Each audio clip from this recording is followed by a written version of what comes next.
Hari ini saya mau berbicara tentang bagaimana sebuah memori, bagaimana sebuah kenangan tersimpan di file sebelah manapun itu akan menjadi sesuatu yang dia semacam tabungan, semacam investasi untuk apapun saja. Dalam konteks pembelajaran kita soal tulis menulis, memori itu menjadi sangat penting.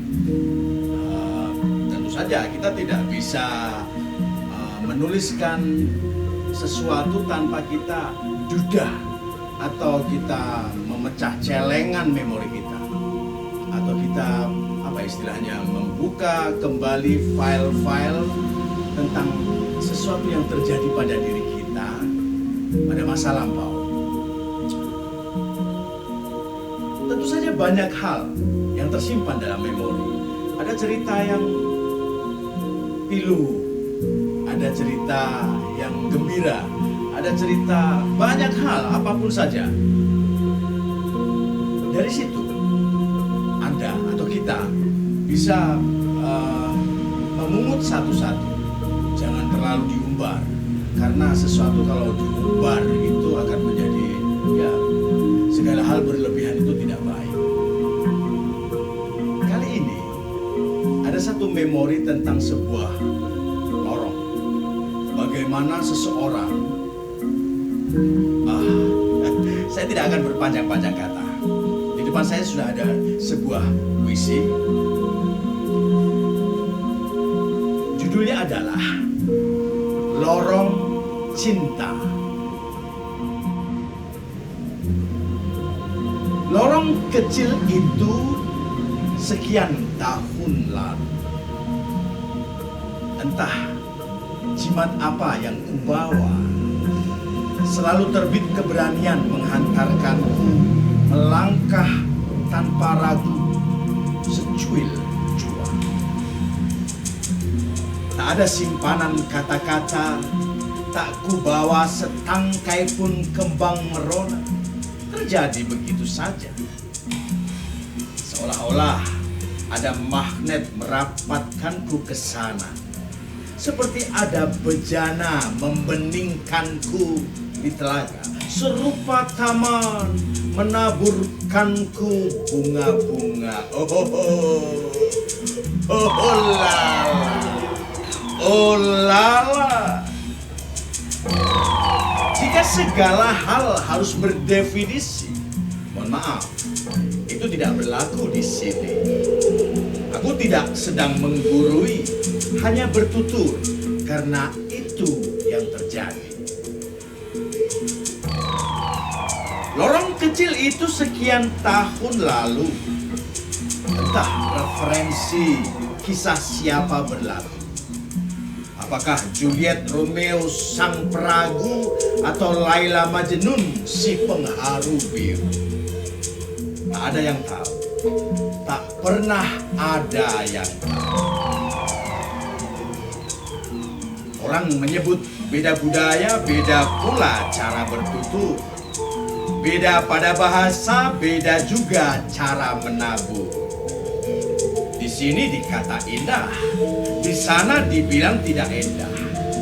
Di sana elok, di sini bisa saja tak elok. Sungguh membingungkan, teramat menyebalkan. Sejak kapan urusan begini bisa berbeda? Sejak kapan berbelit-belit ungkapkan rasa? Lorong kecil itu sekian tahun lalu. Masih kuingat selalu sambutannya.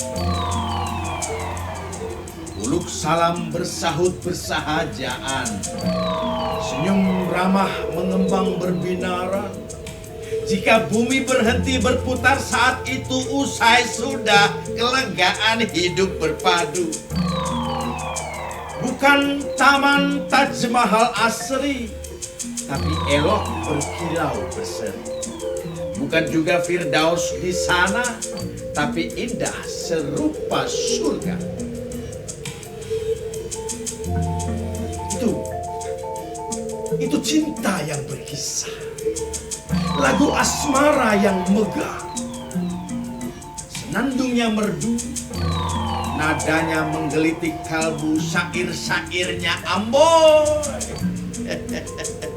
Liris menggantungkan syahdu, oh lala, oh lala. Serupa inikah Kois menjadi Junun, seperti inikah Romeo merayap melantun.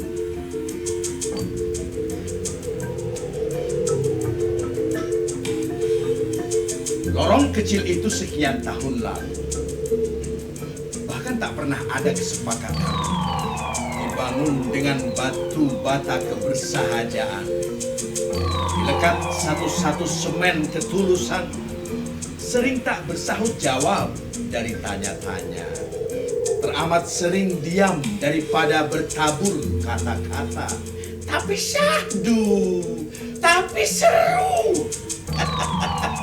Lihat apologinya, lirik kemerduan berlakunya.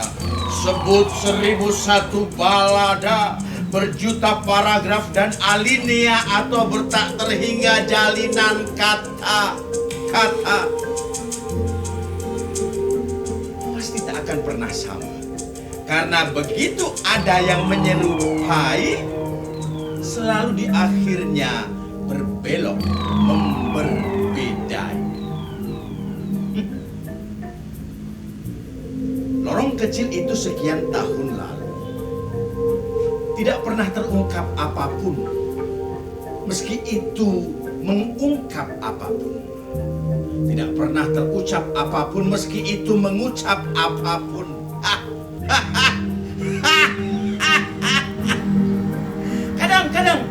Kadang-kadang hanya saling pandang, memperbincangkan 1000 kunang-kunang, membuat 1-2 kekonyolan tentang mereka.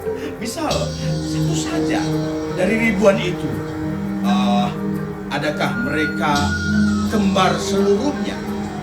Ataukah mereka satuan-satuan yang berbeda? Lupakan. Namanya juga kekonyolan. Iya kan? Begitulah. Barangkali tak pernah ada yang pantas diubah, karena memang bukan sesuatu yang megah. Ya, begitu saja terjadi, berbulan-bulan terjadi. Sepertinya begitu saja berlalu, melewati masa-masa muda berlalu.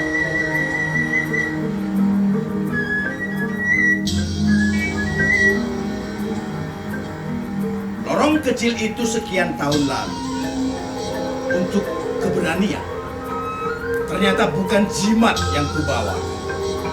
Karena tak pernah berbekal apapun berbungkus berselimut, kecuali pakaian kusut, sedikit panjang rambut dan rasa nekat yang bergayut. Dan magnet yang tadi ku bilang, barangkali semacam kasih sayang Tuhan yang mengambang.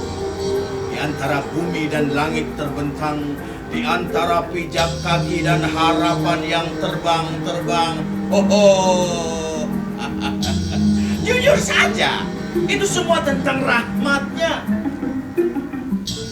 Tentang rahmatnya. Itu semua tentang barokahnya. Tak secuil pun yang kulakukan bisa bergerak tanpa campur tangannya mengedepan. Bahkan seluruh lakuku, ucapku, pergeseran kursiku, pergerakan gestur tubuhku, tak ada yang tanpanya. Tak terjadi yang tanpa maunya.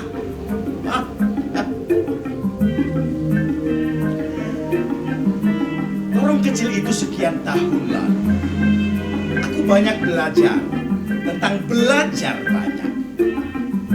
Tentang keharusan bertindak dan ketindakan berharus. Tentang keikhlasan bertanya dan ketanyaan berikhlas. Tentang segala hal dan hal segala, bahwa dari dan ke itu adalah ke dan dari juga.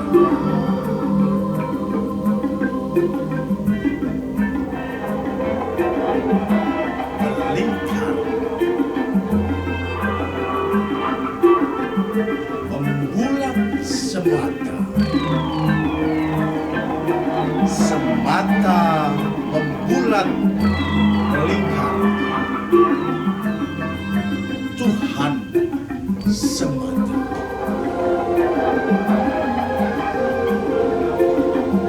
Yogyakarta, 16 Maret 2021.